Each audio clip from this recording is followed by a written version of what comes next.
Elijah Jackson, a passionate 16-year-old aspiring pilot, had just won a career shadow program at Horizon Airlines. As he waited in the pilot's lounge for his tour guide, Captain Rebecca Whitman, a senior pilot, entered and immediately assumed he was an intruder. Despite Elijah's visitor badge and polite explanations, she dismissed his presence, accused him of trespassing, and called security. Terrified, Elijah tried to explain that he had been invited as part of the program and that Miss Reynolds, his guide, had left him there temporarily. However, Captain Whitman refused to listen. She snatched Elijah's badge, called it fraudulent, and escalated the situation by requesting immediate security assistance. A crowd of pilots and staff gathered, watching as the young boy, confused and humiliated, pleaded for someone to call Miss Reynolds. Yet, no one intervened. When security officers arrived, they interrogated Elijah as though he were a real security threat. Captain Whitman accused him of snooping and using fake credentials. Elijah, overwhelmed, could barely answer. His heart pounded with fear as he thought about the possible consequences: being arrested, having his record tarnished, and losing his chance to become a pilot. He asked to call his mother, barely managing to keep his voice steady as he explained the situation to her.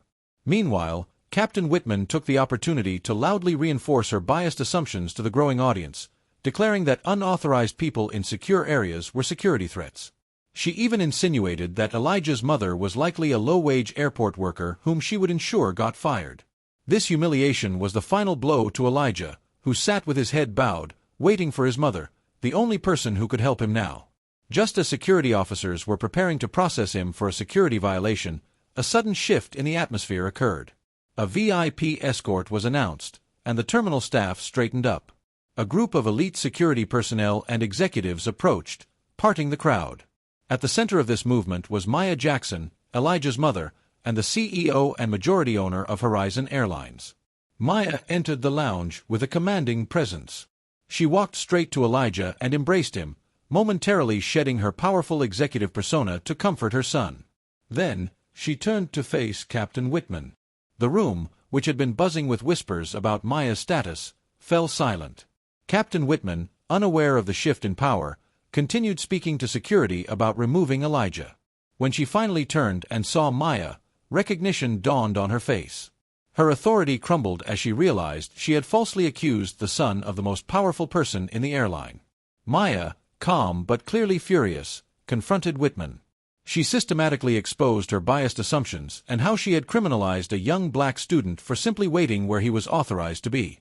As Whitman tried to defend herself, Maya's team presented irrefutable evidence: security footage showing Elijah sitting quietly watching a documentary, HR records proving his official participation in the program, and a history of prior complaints against Whitman for similar racial profiling incidents. Whitman, now visibly panicked, stammered that she hadn't known Elijah was Maya's son. But that, Maya pointed out, was precisely the issue. She had treated him as a threat simply because she hadn't recognized his connections. Maya then made a decisive announcement: Captain Whitman was suspended for 6 months without pay, pending a full review. Whitman's face drained of color as she realized the full consequences of her actions.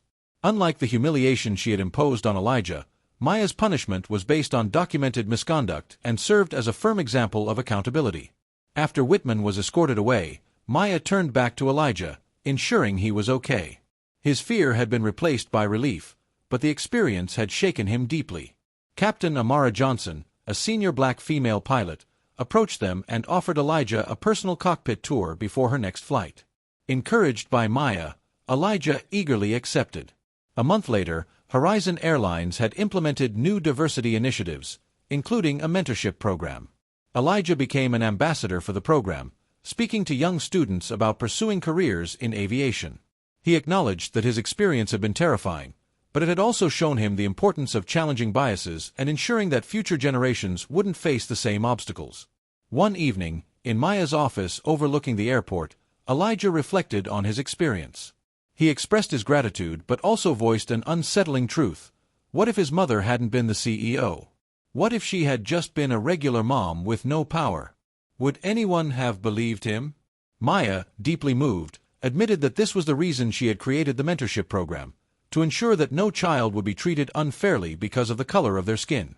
She then shared her own struggles as a black woman in aviation, recalling how she had faced discrimination and had to work twice as hard to prove herself. Overcoming these challenges had shaped her into the leader she was today. But, she told Elijah, fear should never be the price of following one's dreams.